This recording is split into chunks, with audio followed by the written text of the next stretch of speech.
we'll move to Tulane University for the next presentation by Professor Peter Pintauro. He will be discussing the electrochemical hydrogenation of edible oils in a polymer electrolyte fuel cell reactor.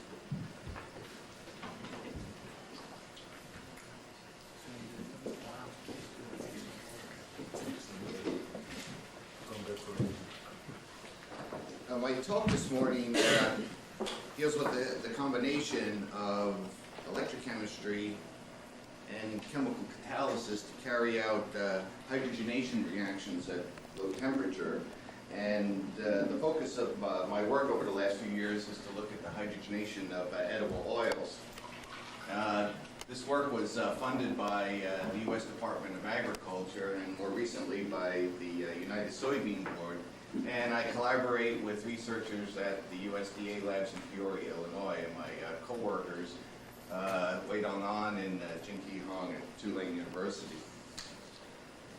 The goal of my work here has been to use fuel cell technology and the processes that occur within a fuel cell to carry out hydrogenation reactions. In a typical fuel cell, one adds a hydrogen fuel and oxygen at two electrodes that are separated from one another, and one has spontaneous reactions here that produce water and electrical energy, and you can use that energy to drive a motor, electric vehicle, whatever. What we want to do is use that same type process, those same reactor components, and run a fuel cell in reverse. What we're doing is we're feeding water to our reactor and electrical energy and splitting the water. We make oxygen at one electrode and we make hydrogen at another electrode. And if we can pass an organic reactant past the electrode where we're producing the hydrogen, we can carry out hydrogenation reactions. And we're hoping to carry those out at lower temperature than a typical catalytic process. Some of the reactions of this SPE, solid polymer electrolyte reactor, and I'll talk a little bit more about the specifics of that reactor, is that there's no aqueous electrolyte. In a typical organic electrosynthesis, one has a solvent and organic reactant, and then one must add a conductive salt, or salt to make the reaction medium conductive so one can pass electricity through this reactor. We circumvent that with the solid polymer electrolyte fuel cell design systems. As a consequence, we can carry out reactions, at least hydrogenation reactions at low temperatures, because we're using electricity to generate or put hydrogen on a catalyst surface as opposed to temperature and pressure. We can generate this hydrogen on our catalyst either by oxidizing water to produce oxygen and H+, or we can oxidize hydrogen gas. Another important aspect of this project has been that we're using reactor components that are commercially available right now.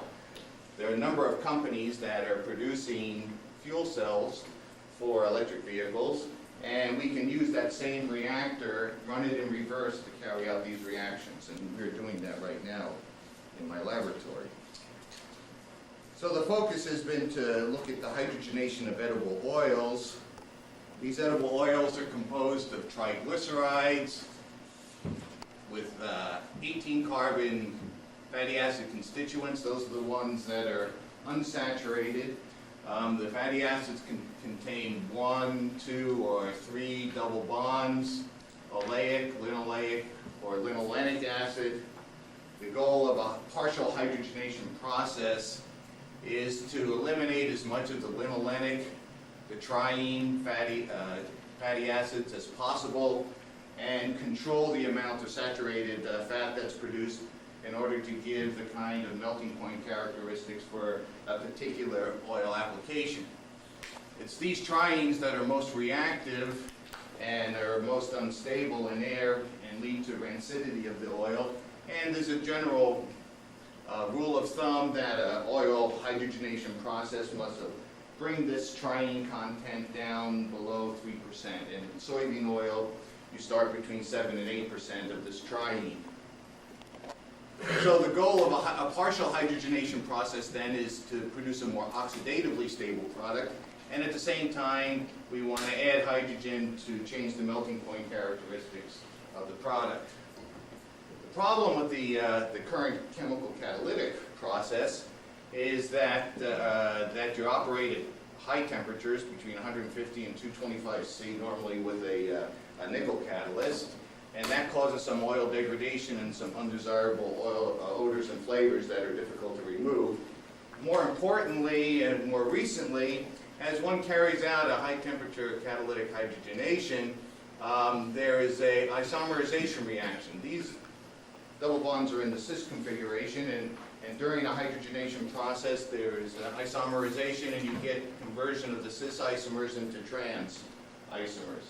And there have been a number of health effect studies over the years that have shown that diets high in trans fatty acids lead to higher blood levels of cholesterol. And in fact, within the next few weeks, the Food and Drug Administration is going to mandate labeling of the trans content in food products that contain partially hydrogenated oils. And so the oil processing companies are worried about consumer reaction to foods with high trans content. So what we wanted to do was see if we can produce a low trans, partially hydrogenated oil using this electrochemical approach. As I said before, we're using the combination of electrochemistry and more traditional catalysis here in what we call an electrocatalytic hydrogenation scheme. We have at a cathode where reduction reactions take place, we are going to reduce protons and produce absorbed hydrogen on a catalytic surface, and we're going to expose that catalytic surface to our organic reactant, and where we can have some sort of hydrogenation reaction shown here. So this is a chemical catalytic step. Of course, there's also an unwanted reaction where some of the absorbed hydrogen can combine to produce H2 gas, and that could bubble off the catalyst surface and be lost for further reaction. In our studies, we can quantify the amount of hydrogen that is produced as compared to the amount of hydrogen that goes into our organic molecule, and that gives us a measure of the efficiency of our hydrogenation reactions at these low temperatures, and we call that the current efficiency here. So this current efficiency is simply a ratio then of the amount of hydrogenated product we produce as compared to the total amount of hydrogen that's electrochemically generated. We're not the first people to look at these reactions in these fuel cell reactors. These have been studied by Professor Ogumi at Kyoto University. We have focused our attention, though, on these edible oils. People have looked at these kinds of reaction schemes using precious metal catalysts, platinum, rhodium, palladium. They've also looked at them at radium nickel type catalysts. We are going to be looking more at the precious metal catalyst for our reaction. Now, the key component of our fuel cell reactor is known as a membrane electrode assembly. This is identical or nearly identical to that which exists in traditional hydrogen-oxygen fuel cells. And this cartoon down below here shows the basic construction of this membrane electrode assembly. What we do is we take a precious metal catalyst, either platinum or palladium black powder, and we mix it with a Teflon binder. We also mix it with a ionomeric material. In this case, it's a Nafion, DuPont Nafion dispersion. And we mix that in an isopropyl alcohol solvent, and we coat the catalyst with these polymer binders onto a carbon paper or carbon cloth sheet. We evaporate the solvent, and then we hot press this sheet onto opposing surfaces of a cation exchange membrane. So what we have then is a cation exchange membrane here on the order of 100 or 200 microns in thickness, and we have very thin catalyst layers here that are pressed into the membrane. Outside these catalyst layers, we have carbon paper or carbon sheet current, what we call current collectors. They distribute the electricity throughout the entire catalyst. During the operation of our reactor, we're going to flow past our anode where oxidation reactions occur. we're going to flow water or a hydrogen gas. There's going to be an oxidation reaction here, and we're going to produce protons. Those protons will migrate across the ion exchange membrane. The membrane must be in a hydrated state in order to conduct protons.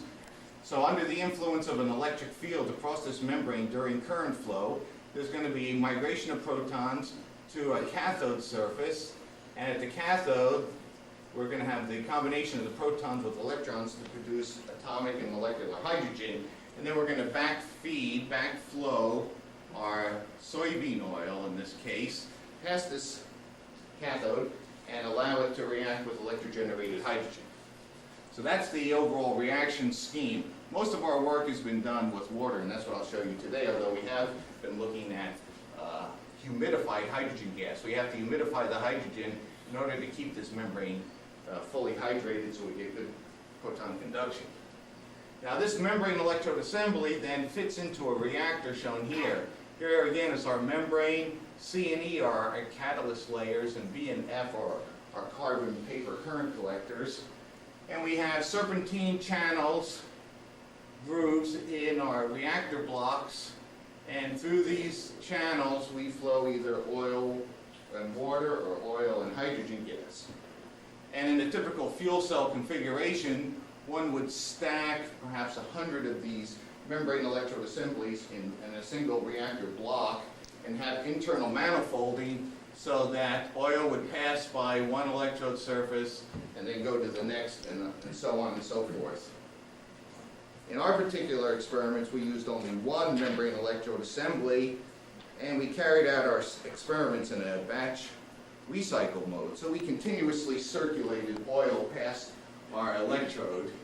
Here's our reactor block here, which we kept at constant temperature, and we had separate holding tanks, an oil holding tank and a water holding tank. Again, pure water, pure oil, no dilution whatsoever.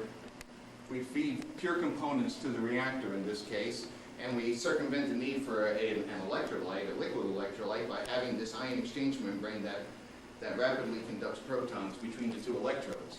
So we separately pump oil and water through our reactor. We have these two reaction components in the constant temperature bath. We pass a constant current through our reactor for a specified period of time, and then we analyze our oil products and see what we have, and see what the current efficiency is and the product distribution, etc. Typical experimental reaction conditions are shown here. We operated a current density between 0.1 and about 0.5 amps per geometric square centimeter of our membrane electrode assembly. Our cathode catalysts, primarily platinum black and palladium black, they must be electrically conductive in order for the hydrogen to be produced on our catalyst. For our anode catalyst, we use ruthenium dioxide. When we looked at water oxidation, this is a typical catalyst used for water splitting. For hydrogen oxidation, we would use platinum on carbon catalyst.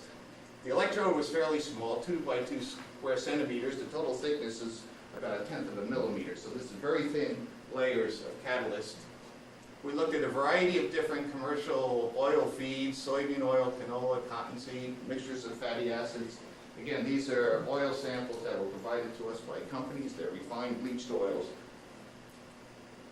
We looked at a certain extent of oil hydrogenation in the oil processing industry. They use the iodine value as a measure of the degree of saturation of the oil.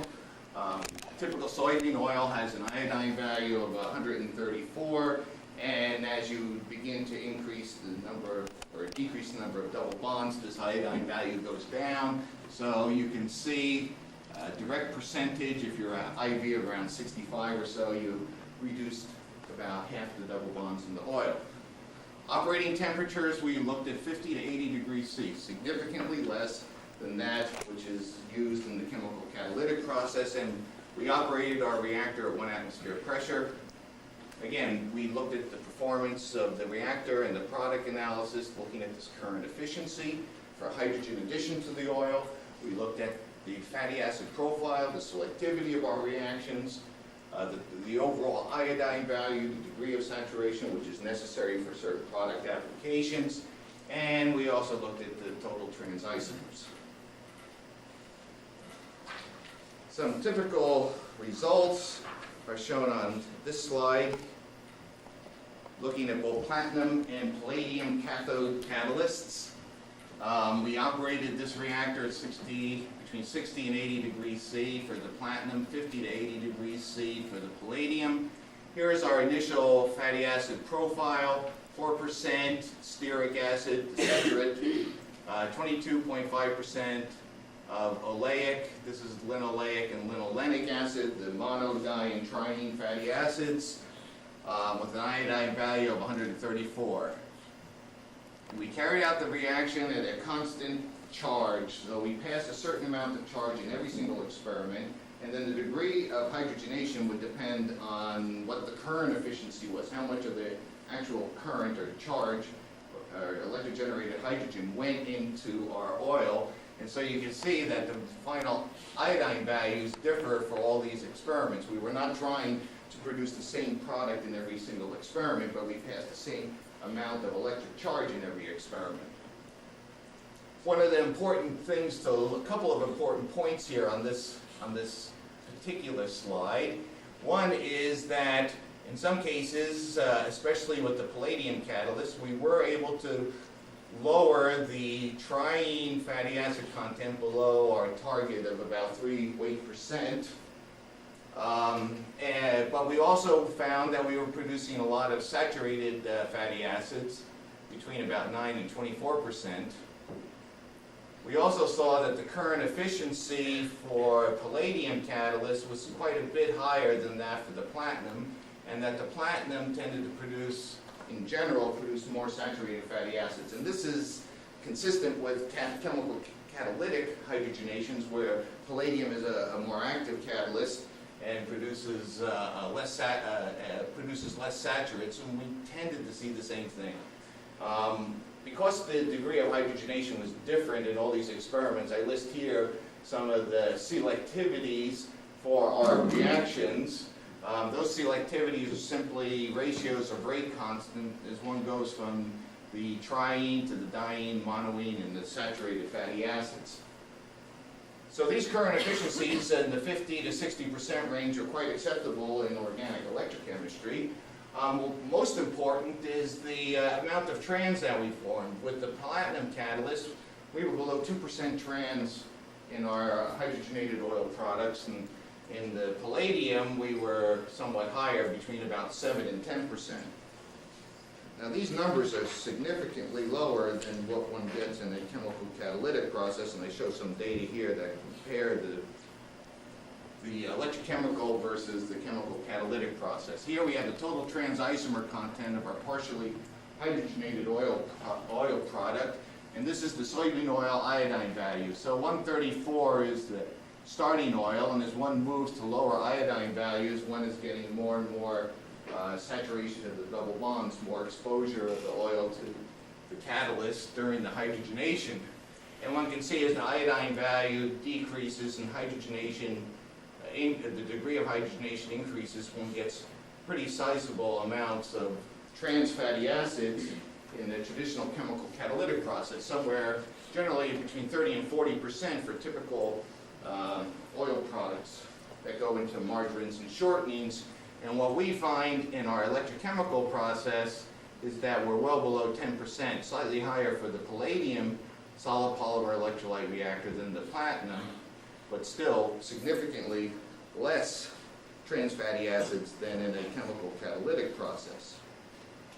We also looked a little bit at, we started then to look at the operating conditions of the reactor. How much current can we actually pass through this reactor before we get such a large imbalance between the rate of hydrogen production and the rate of hydrogen consumption by our oil.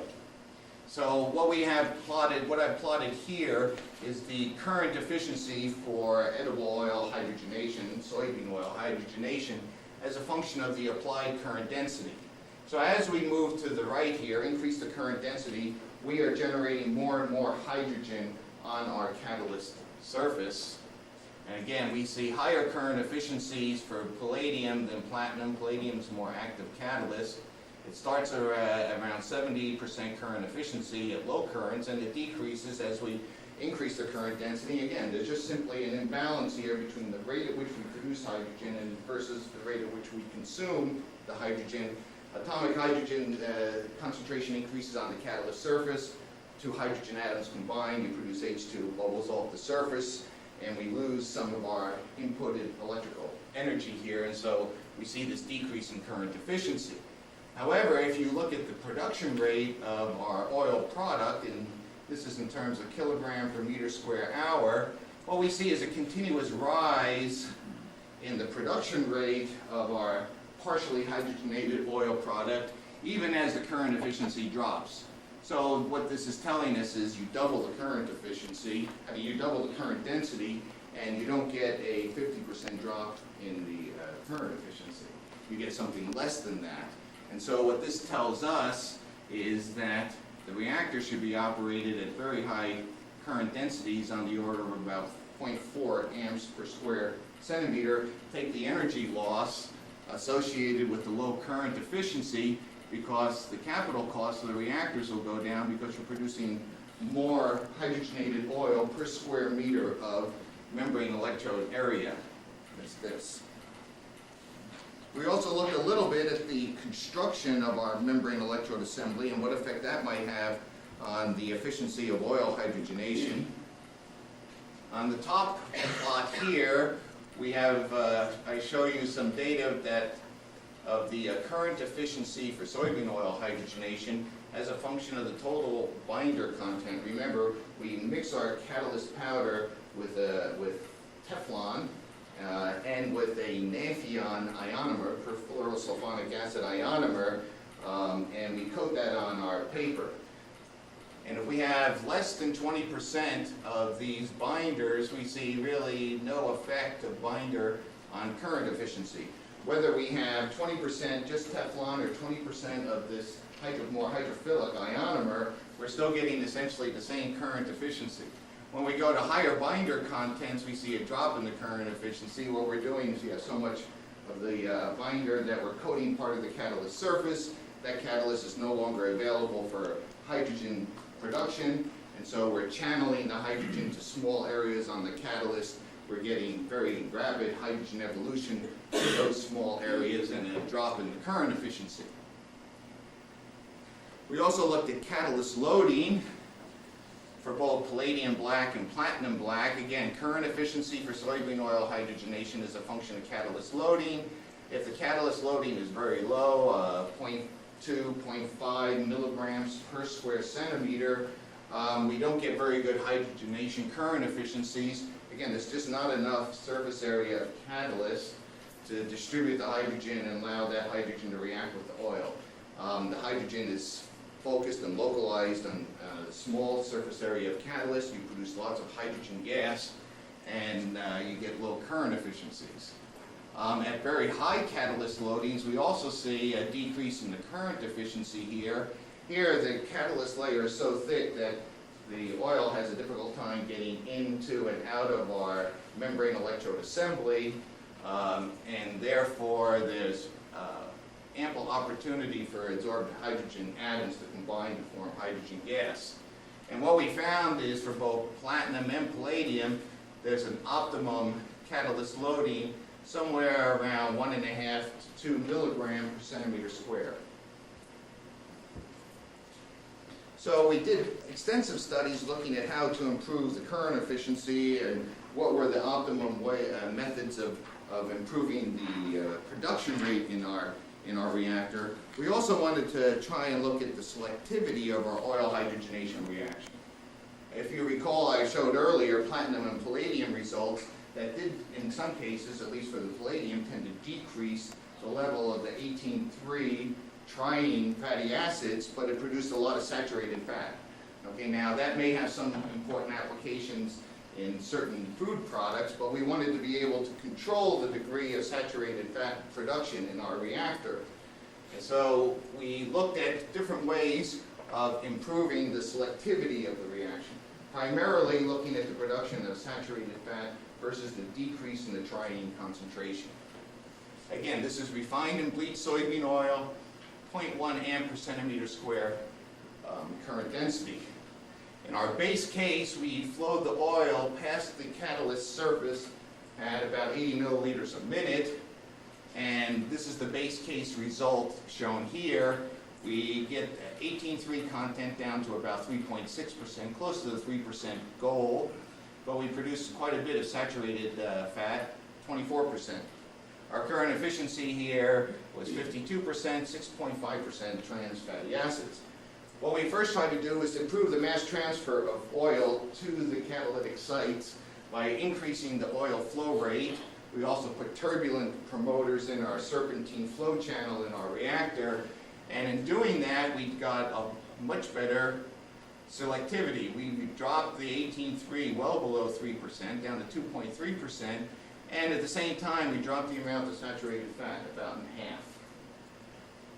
We did not suffer a loss in current efficiency, so we were still picking up hydrogen. The oil molecules were still picking up hydrogen at about the same rate, and there was a modest increase in the trans level due to the fact that we had a lot more unsaturated fatty acids. And again, trans only exists across double bonds. We also looked at a more porous carbon paper, again, to improve mass transfer of oil in and out of our MEA structure. And again, that also improved the selectivity. Again, we have about 12-13% of the saturated fatty acid in low concentrations of 18.3. Again, fairly low, below 10% trans fatty acid. So some of these hot, poor selectivities that we saw here were not intrinsic to the electrochemistry, but more dealing with mass transfer of oil in and out of the membrane electrode structure. We also tried to modify our catalysts, our cathode catalysts, and again, we focused mostly on palladium since that gave higher current efficiencies and better selectivities than platinum. And we did that by electrodepositing a second metal on our platinum. What we did is we made a membrane electrode assembly as we normally do, but the ion exchange membrane, which is normally in a hydrogen form, so in this ion exchange membrane there are sulfonate sites, SO3 sites. And the H+ will hop from one of these SO3 sites to the next as current flows and the protons are conducted across the membrane. Now what we did in these experiments is that we pre-soaked our ion exchange membrane in a salt of either cobalt, iron, or copper. And then we washed out all residual salt so that the ion exchange sites now would have as a counter ion either the cobalt, iron, or the copper ion. We then put that into our electrochemical cell, our reactor, and pass current without any oil present. Protons would be generated at our anode and would essentially push the metal ions in our ion exchange membrane to the cathode where they would be electrodeposited. So what we've done is essentially electrodeposit these metals on top of the platinum or palladium catalyst. When we did that, we found very good, much better selectivities for fatty acid hydrogenation, comparable to those that have been observed for Raney nickel type or nickel type catalysts. We were able to get quite low 18.3 triene concentrations on the order of 2% with very little increase in saturated fatty acid. Again, very little difference in the trans content for this highly selective partially hydrogenated oil as compared to some of these other oils here. And again, these are the selectivities for the hydrogenation. Again, the ratio of the rate constants, and actually they look quite good. So what we now were able to do is to list conditions to produce 3 different types of edible oils. We have a low selectivity oil that produces a lot of saturated fat with a trans content of 6.5%. We used a low oil flow rate and a very tight carbon paper and 2 milligram per centimeter square palladium. We can get a moderate selectivity oil, less of the saturated fat with a low 18.3 content, by increasing the oil flow rate. Here we put a turbulence promoter in, and then we get a high selectivity oil, very little saturated fat in this case, 5.3%. In this case, we deposited cobalt on top of our palladium, and we increased the flow rate a little bit with the turbulence promoter. Again, these trans contents are in fact quite low. I also mentioned that we wanted to see if we could lower the undesirable hydrogenation odor and flavor in our products. This is some data from the U.S. Department of Agriculture, in which we look at the odor intensity of chemically hydrogenated oils at 2 iodine values and electrochemically hydrogenated oils. And again, we look at the overall room odor intensity and the hydrogenation odor intensity. These are panel studies that have been done at the USDA. And this is a logarithmic type scale here. So you can see that in the electrochemically hydrogenated oils, we have considerably lower overall room odor and hydrogenated room odor, and that is important for a variety of different food applications. Again, we associate this with the lower temperature of our hydrogenation process. We also looked at blending some oils. We've just begun to do that. Here we have a partially hydrogenated soybean oil. Soybean oil that was hydrogenated in my laboratory was sent to the USDA for blending studies. This oil has about 9.5 to 10% trans isomers, located 18,2 trans isomer and 18,1.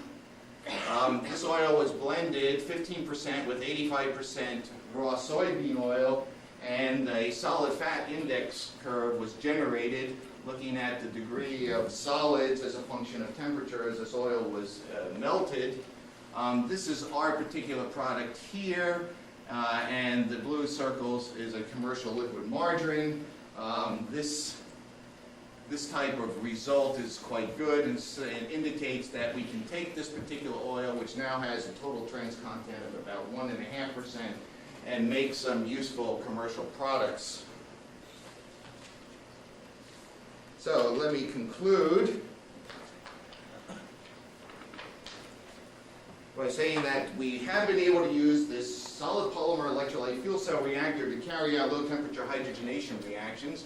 And we've looked at a variety of different edible oils. I've talked about soybean oil today, as well as fatty acids. We can hydrogenate those at low temperature, 50 to 80 degrees C. We found palladium was the best catalyst. Atmospheric pressure, I talked about water as a source of hydrogen, but we've also now been looking at hydrogen gas. And in that particular case, you're going to take H2, convert it to H+. Once you have the hydrogen in the H+ form, you can use electric fields to drive H+ to catalyst surfaces. You don't need temperature and pressure to solubilize hydrogen gas in a reaction medium. Our reactor performance was quite good with the palladium. For refined and bleached soybean oil, we were somewhere between, we can vary the saturates content between 5 and 25%, with 6 to 9.5% trans, about between 4 and 20 times lower than what exists in chemical catalytic processes. We have less odor and flavor, undesirable odor and flavor in the electrochemical hydrogenation process. We can blend and make useful commercial products with our electrohydrogenated oil, and we've done some preliminary economic analyses, talking to fuel cell companies about the hardware costs, looking at the energy costs, and for a IV 100 oil, typical partially hydrogenated oil, we estimate the cost of about 1.2 cents per pound, which is right in line with current catalytic technologies. So we feel this process is in fact commercially viable and competitive with existing process techniques. This concludes my presentation, and I'd like to thank the organizers for allowing me to speak here, and I'll be happy to answer any questions you might have.